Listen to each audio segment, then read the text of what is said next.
una strada su cui bisogna prestare molta attenzione quando la si percorre. Provinciale 34 a Sernaglia della Battaglia, ancora una volta teatro di un gravissimo incidente, quello in cui stamattina alle 7 ha perso la vita un 53enne di Vidor, Ferrante Battistin.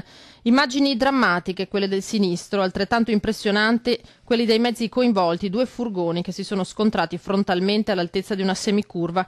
Battistin era al volante del furgone della ditta per cui lavorava la Vanina di Valdobbiadene. Insieme a un collega si preparava una nuova giornata di lavoro, si dirigevano verso Pieve di Soligo quando all'improvviso, stando alla ricostruzione della polizia stradale di Vittorio Veneto, si sono trovati di fronte un camion frigo che avrebbe invaso, forse per una distrazione, forse per l'eccessiva velocità, la corsia opposta. Per terra i segni del disperato tentativo di sterzare. I 2 mezzi si sono scontrati e quello di Battistin è poi finito nella scarpata. Sono dovuti intervenire i vigili del fuoco per estrarre lui e il collega dalle lamiere dell'abitacolo. Per Battistin non c'era già più nulla da fare, il collega gravissimo è stato trasportato d'urgenza all'ospedale di Conegliano. L'autista del camion frigo, anche lui in condizioni critiche, ha raggiunto i Nelli Soccorso, il Caffoncello di Treviso, e torna d'attualità la pericolosità di quella strada. Noi per il passato abbiamo già scritto alla provincia invitandola a introdurre dei limiti di velocità. La linea di carreggiata è doppia, divieto di sorpasso, è stato posto, i limiti di velocità sono stati posti. Poi sta un pochino anche